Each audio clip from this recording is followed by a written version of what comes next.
Good afternoon and welcome to the News Roundup for Thursday, October 2nd, 2025. I'm Bill Thomas, and here's what's happening right now. An unprecedented opportunity. President Trump planning to take advantage of the ongoing government shutdown to clean house and streamline a number of bloated federal agencies.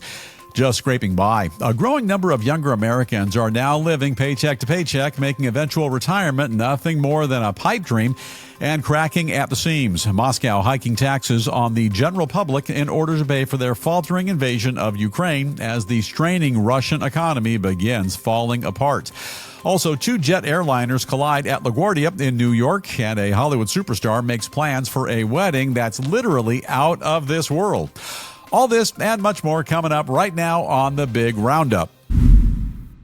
We have a great deal to get to today, and we kick things off with President Trump placing the blame squarely on the shoulders of Democrats for our nation's government shutdown stalemate and promising to use the opportunity to slash dead wood, waste, and fraud, his words, from a number of federal programs. For starters, the Trump administration freezing nearly $18 billion, which had been set aside for a couple of expensive New York City subway and tunnel projects, declaring that a thorough government review is now required before those funds are ever going to be released. They're also pulling the plug on another $8 billion in questionable climate-related projects, all of which are taking place primarily in Democratic-leaning states.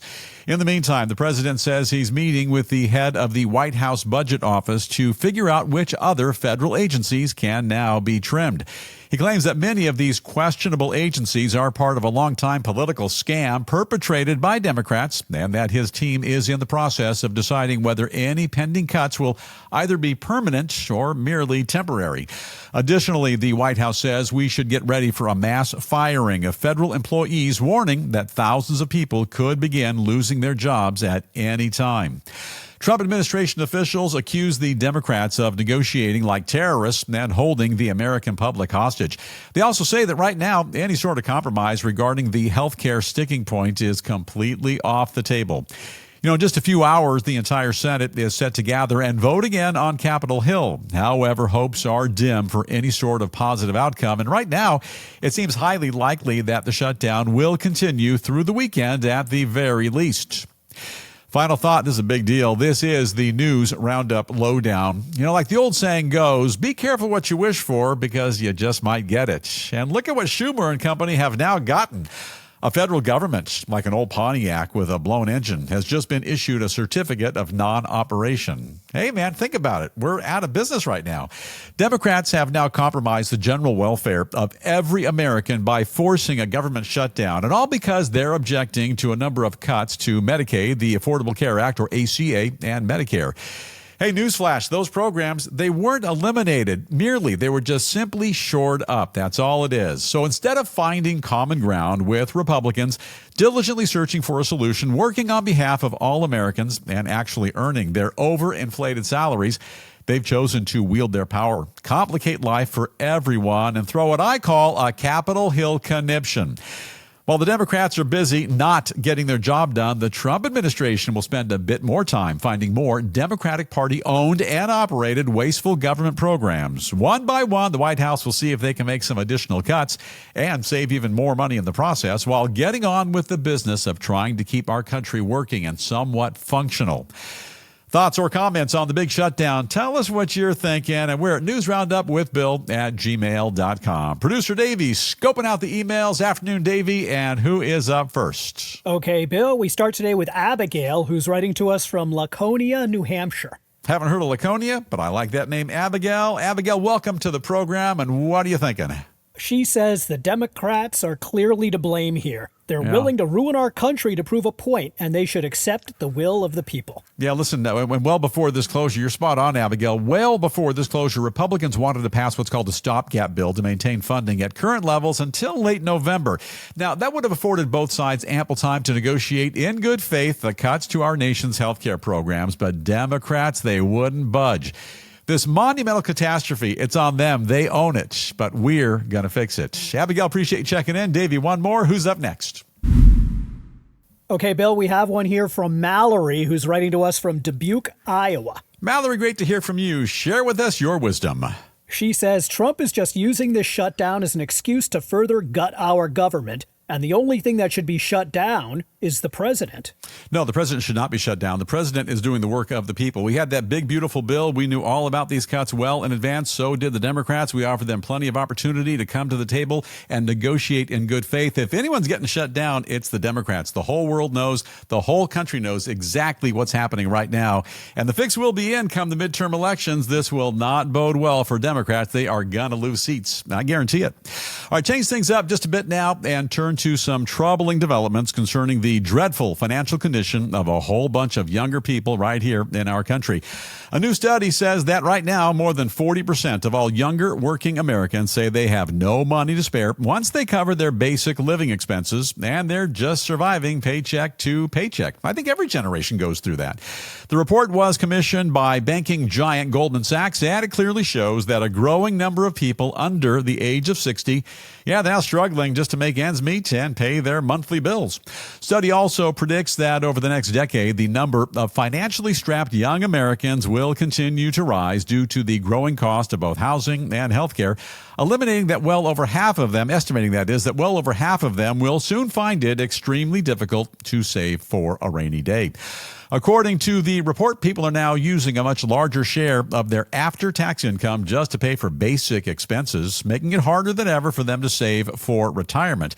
Among those raising costs they're facing, home ownership, it ain't easy, now accounts for more than half of their monthly nut. Some experts argue that part of the problem which young American workers are facing as they approach retirement can be attributed to a shift from traditional company pensions to more personal 401k plans, which require individual workers to determine their own retirement contributions. Meanwhile, as we've mentioned previously, right here on this program, our nation's Social Security program, it's in a world of hurt. And nearly half Americans between the ages of 45 and 60, they say it'll take a miracle for them to be able to eventually retire, or at least retire comfortably. And final thought, this is the News Roundup Lowdown. It's an interesting narrative, and it certainly plays into the poor me, life is overly complicated sob story, but it's not entirely accurate. Now, fortunately, I have what's called an authentic pretend PhD in savingology, and I even once authored a book called Savingology for Dummies. I'm not sure if it was on the New York Times bestsellers list. Dave, you follow that kind of stuff. Did it make the list? Bill, that was on a bestseller for a long time here. I heard 16 or 18 weeks. Anyway, it's a great read, and here's the deal. Here's the real deal. And for my editor, Pranav, if you're listening right now, Pranav, if you could please put a violin over my shoulder, and not one of those cheap ones, a real expensive one like a Stradivarius. A Stradivarius violin over my shoulder if you can, because this is a story that's going to bring a tear to my eye. Now, the story implies that the average individual working one 9-to-5 job is barely scraping by with no expendable income and limited opportunities to save for retirement. Cry me a river. Look, if you're not making enough dough to save for the future, what you do is you take a second job. You work an extra 2, 3, 4 hours a night, couple, 3 nights a week. Think about working an extra shift on Saturday or Sunday at your current job, or perhaps for a different employer. And it might not seem like much at first, but you will be surprised how rapidly that extra cash adds up. Hey, take a night class, learn a new skill, find a creative income source. Also, because apartments and houses, I get it, they're enormously expensive. Save a wad of dough by taking a roommate and quit buying or leasing those fancy new cars every 3 or 4 years. That is an epic waste of dough. There are 2 ways to look at life. Either the world is cruel and you just can't get ahead, or you're lacking in ingenuity. Now, drop us a note with your thoughts or your comments or your questions. We're at newsroundupwithbill@gmail.com. Davey, go to the email bag and fire away. Okay, Bill, people checking in with us on this subject. We have Richard in Waldorf, Maryland checking in. Hello, Richard. What's on your mind, sir? He says, I don't need a study to tell me how difficult it is to make ends meet. Yeah. The question is, what are they going to do about it? Well, it's not them, it's you. A little bit of effort goes a real long way, Richard. I don't know your personal circumstance, but look, I get it. Life is absolutely far too expensive right now. Housing, groceries, insurance, transportation, and all the rest. But look, some creative thinking, some sound planning, some hard work will always make you come out on top. You got to put the effort forward. Davey, one more, and then we'll move along. Okay, Bill, here's one from somebody who actually agrees with you in this case. Bob in Colorado Springs, Colorado. This is an amazing day. Nobody ever agrees with me. Bob, I like you already. State your business, sir. He says these people have no one to blame but themselves. Yeah. If they can't afford their lives, they need to crunch the numbers and make some adjustments, plain and simple. It is plain and simple. It's pretty basic. I remember off in college all those years ago, I was working 2 and 3 jobs, working nights, holidays, weekends, whatever it took to bring some extra cash in. This is a new world. I think in our parents' or grandparents' generation, you could get by with one 9-to-5 job and have a family, and a car, and some extra money left over. But yeah, it's a new world. It's kind of complicated. You got to hunker down and find creative ways to bring in additional money. Work, man. All right, switch things up just a bit and turn our attention now to some big trouble, which could be brewing for the Russian war machine. Due to their sputtering economy, the Kremlin is now preparing to impose a number of significant tax hikes on the Russian people in order to continue financing their military's stalled invasion of Ukraine. According to next year's proposed budget, Moscow basically planning to maintain their current spending levels for both defense and security. However, their economy, beginning to fall apart at the seams, leaving them with a substantial cash crunch and forcing them to make up the difference by shifting the burden onto ordinary Russian citizens. Experts say that by charging their people more for everything they buy, the Russian government essentially forcing them to pay for the war against Ukraine. They also say that due to declining revenues, Moscow can no longer afford their widespread military activity without taking extreme austerity measures, which will likely wind up crippling their country's entire domestic economy. Yeah, it's fallen apart. So far, the war against Ukraine has fueled a great deal of economic growth within Russia, especially when it comes to defense spending. However, high inflation, a shortage of critical supplies, and extreme sanctions, they're all taking their toll. In the meantime, the Russian people are facing the brunt of the problem with prices skyrocketing for common staples, things like meat, dairy products, vegetables, the stuff you need day after day. For their part, Russian officials, they're defending the proposed tax hikes. Of course they are, saying they're much better than the problems which would arise if they were forced to borrow the needed cash to make up for their glaring deficits. Final thought, and this is the News Roundup Lowdown. When Russia invaded Ukraine, they may have bitten off just a bit more than they could chew, and perhaps they didn't expect the war to last this long. Ukraine is waging an incredible defense. Their allies have not let them down. And after nearly 4 years of fighting, looks like the mayor of Simpleton, Vladimir Putin's war machine, may soon run out of rubles. Bombs, missiles, drones, and a massive batch of additional deadly weapons. They can leave an enormous dent in a country's bank account. And I think Russia owns the banks. And perhaps all those White House-imposed sanctions, they may be starting to get felt, and felt kind of deeply by our pals in Moscow. And what are you going to do? The deal is you can't just print trillions and trillions of extra rubles, even with a 3D printer, just collapse your economy. However, big bucks to fund the war effort has to come from somewhere, so here come the tax hikes, and this war will perhaps take on a brand new meaning for all the Russian citizens who are footing the bill with out-of-control taxes. And maybe, just maybe, we might see a Russian revolt. Russia, your future is bleak if you allow Vladimir Putin to lead the way. Your countrymen will die, your economy will collapse, your nation will implode, and all under the expert tutelage of a murderous thug. It was former Soviet leader Mikhail Gorbachev who said the world will not accept dictatorship or domination. Now, Gorbachev was a stand-up guy who, along with President Reagan, changed the world. Your thoughts and comments, questions as well, drop us a note. We're at newsroundupwithbill@gmail.com. Davey, the world is changing dramatically minute by minute. Let's go to the email bag and find out what folks think about that one. Okay, Bill, here's one from June in Columbus, Ohio. Hiya, June. She says, if you think Russia's deficit is bad, look in the mirror.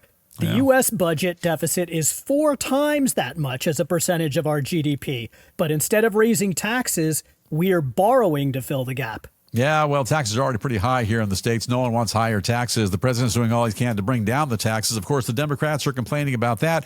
We're trying to effect some cuts in the budget. We do have a budget deficit of close to or national debt, I should say, close to $38 trillion. The White House, the Trump administration, doing all they can to address that issue. And David, let's go to our next individual. Who's up next? Okay, Bill, here's one from Stan in Harrisburg, Pennsylvania. Hello, Stan.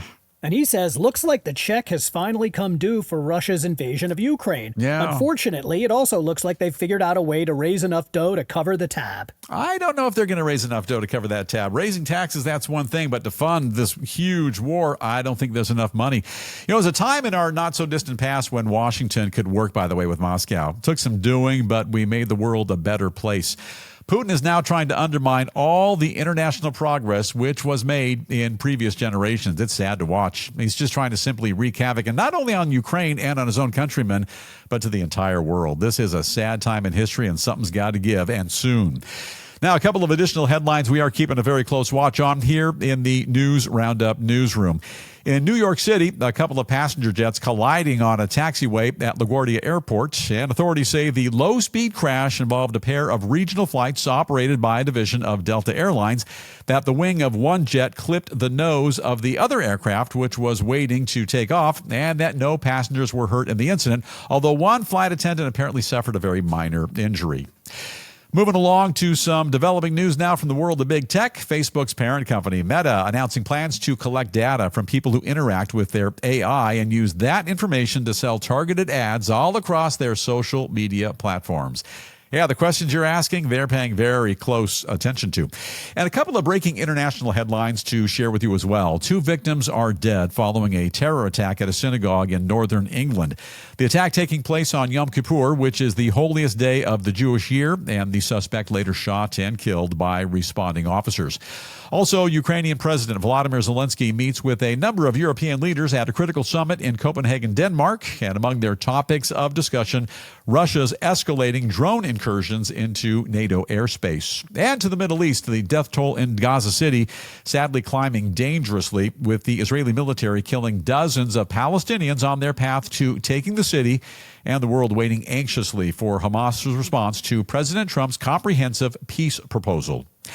Turn now to the world of business and a quick glance at a couple of stories currently making headlines in finance, commerce, and more. And to begin with, retail giant Amazon announcing the launch of their very own private label food brand called Amazon Grocery, saying they plan to offer customers more than 1,000 popular items ranging from milk to meat and more, and all at affordable prices.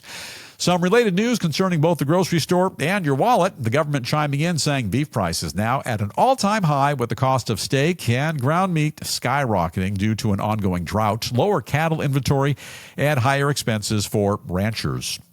And there's this, the world's richest man, no, not me, the other guy, Elon Musk, crossing a brand new milestone by briefly becoming the first person in history with a net worth of more than $500 billion. The Tesla and SpaceX guru now aiming to double down on his fortune and become the world's first trillionaire within the next decade. And now time for the lighter side of news, where we'll take a quick peek at a couple of stories guaranteed to make you stand up, reach for the sky, and shout at the top of your lungs. And we kick things off today with a guy who's best known for paying a visit to Oprah, bragging about his love life, and then jumping up and down on her couch like a toddler who's eaten far too much Halloween candy. Now, Hollywood legend Tom Cruise, yeah, that guy, reportedly in love all over again, this time with sultry actress, and I already know I'll say her name wrong, so I'm going to turn to producer Davey. What's her name, Davey? Ana de Armas, Bill. That's exactly what I was going to say. Ana de Armas. And pal say the 63-year-old megastar, he is so out of this world smitten with his new gal pal that he's now talking about holding their wedding somewhere in outer space. How do you do that? They both say Cruise and the 37-year-old de Armas love doing daring things together, and that if the whole space thing doesn't pan out, they'll probably wind up tying the knot and exchanging vows while doing something very basic, very simple, very safe, just some skydiving. Well, this is big news because the Top Gun guy, he's been married so many times. Davey, I honestly don't know if there were any more movie stars left for him to hitch up with. Former brides for Mr. Cruise include big-time Hollywood stars Katie Holmes, Nicole Kidman, he called her Nick in the old days, Mimi Rogers, and there could be others. I have no idea. Seems to me if you want to make a buck in this world, become a divorce attorney and get in that guy's orbit because he is a divorce machine. Now, the worst part of this story is that Oprah no longer has her daytime show. And I was kind of looking forward to Maverick jumping up and down on that goofy couch like a maniac, screaming, "I'm in love." Calm down. Now to producer Davey. Give me the over-under, if you please, on when this all comes to a screeching halt. Bill, I'm going to say a year. I would have said a year and a half, but you might be spot on with that. At this point, it's not going to last all that long. You had to think about courting that Tilly Norwood actress, computer AI thing lady. They're both in showbiz. It might pan out. Get the wheels in motion and well in advance. Now we'll sweeten the pot with a story all about freebies, and if it's free, I'll sign off on it. And it's never too early to start preparing for Halloween. But if you wind up getting in a pinch and running out of treats on the big day, one popular candy company says they'll be your knight in shining armor and they'll ride to your rescue. M&M's is bringing back their world-famous Halloween rescue squad, saying that if you run out of candy with all those pesky kids ringing your doorbell and tossing eggs at your house, all you got to do is check in with the M&M's team, and they'll show up at your door within an hour with a brand new supply of candy. You simply log on to the website, sound the alarm, they're on the way, and best of all, they say the candy and the rescue delivery service are totally free. We ought to see if we can get C's Candy to do that. Bring over a couple of pounds of candy. Now, as far as candy is concerned, this is the single most important story in the history of the world. And there's only one thing better than M&M's. You know what that is, Davey? What's that, Bill? Can't imagine. The only thing better than M&M's is free M&M's. You know, in the past, I've actually lost sleep over the notion of running low on those fabulous little candies during the Halloween season. But armed with the knowledge now that M&M's Halloween Rescue Squad is standing by at the ready with free emergency delivery of M&M's, my worries have all vanished. You should know that M&M's now come in more than 60 different varieties, and there's more to life now than just plain or peanuts. Therefore, when you call the M&M's emergency hotline, whatever that is, be sure to specify which variety of M&M's you're looking for. And final note, this story was guaranteed to melt in your mouth, not in your hands. And that is a quick glance at the lighter side of news between free candy and Tom Cruise tying the knot. Again, you must have something to say, so speak up now or forever hold your peace. And we're at newsroundupwithbill@gmail.com. Davey, it's all you. What do you got? Okay, Bill, let's start with Shirley in Atlanta, Georgia. What are you thinking, Shirley? She says, if Tom Cruise gets married in outer space, do you think it will be live streamed? That's a good point, and I think there's plenty of ways to do that. Absolutely, it would be live stream. Anything for some publicity, and I think that's what this marriage really is all about, keeping his name top of mind. It's been a while since he's been hitched up. Yeah, it'll absolutely be live streamed, maybe a pay-per-view as well. Yeah, appreciate you checking in, and who's up next? Okay, Bill, here's one from Myron in Vero Beach, Florida. I like that name. Myron, talk to us. He says, if I don't celebrate Halloween, do you think I can still call M&M's anyway and get them to bring me free candy? I'm ahead of you by a mile, Myron. I was thinking that already. I did make a note somewhere at my desk. I have the phone number. I have the website as well. I don't celebrate Halloween. There's no kids coming around my place, but I'll absolutely make that phone call. I'll get online. Free M&M's, that's absolutely the best. And since we're on the topic of M&M's, Davey, are you a plain or peanut guy? I'm a plain guy, Bill. And then I was talking to engineer Jamie earlier. She says she's all about the M&M peanuts. For me, plain is still number one. The peanut butter, chocolate, Oompa Loompa kind of things, they come in at number two, and they also make a great M&M's with almonds. That comes in right at number three. And one more, and we got to call it a wrap. Okay, Bill, here's one from Saul in Green Bay, Wisconsin. What do you got for us, Saul? He says, when people knock on your door on Halloween, what do they say? Trick or treat, that's what. Basically, they're making a threat, and anyone who says that should be arrested. Yeah, it is kind of an A or B. Give me my candy or something else. And look, at least no tricks. No one gives tricks. You got to give out treats. And this year, don't complain because it's not going to cost you anything. You make the call, the hotline. You go online to M&M's, have them bring those candies over right away. You're going to be happy. You get to save the dough. The kids will be happy. They get the free candy, and life will be grand once again. And what do we always say here, Davey, at the News Roundup? What do we always say? What do we say, Bill? Remind me. We are the Roundup that's making Halloween great again, with a little bit of help from our pals at M&M's. And now it is time for us to call it a wrap on the Thrilling Thursday edition of the Big News Roundup. And before we go, as we do each and every day here on the program, we share with you a very notable quote. And these familiar words come to us today from a guy called Patrick Henry, who said, "Give me liberty or give me death." Henry was an American politician who's considered one of our nation's founding fathers. His famous quote, often credited with convincing the state of Virginia to contribute troops to the Revolutionary War. And then a few seasons later, of course, Davey, the Beatles wrote the song Revolution, all about that, right? Bill, what are you talking about? That was hundreds of years later. It had nothing to do. We're talking about the Revolutionary War, Bill. Oh, I thought that's what the Beatles' Revolution song was all about. A little confusion there, no problem. Now it is time for us to bust on out. But before we do, don't forget the News Roundup motto. Ask not what your podcast can do for you. Ask what you can do for your podcast. And the only thing we need you to do is, well, floss after brushing. But outside of that, simply hit subscribe so you never miss a single episode. And now it does look like our time is officially up. Have an awesome day today. today. Please stay safe. Let's all continue to watch out for one another. And now we implore upon our dear friend, Engineer Jamie, to please dim the lights, gently dim the lights. Let's fade to black, and we'll see you right back here tomorrow. Finally, a Friday.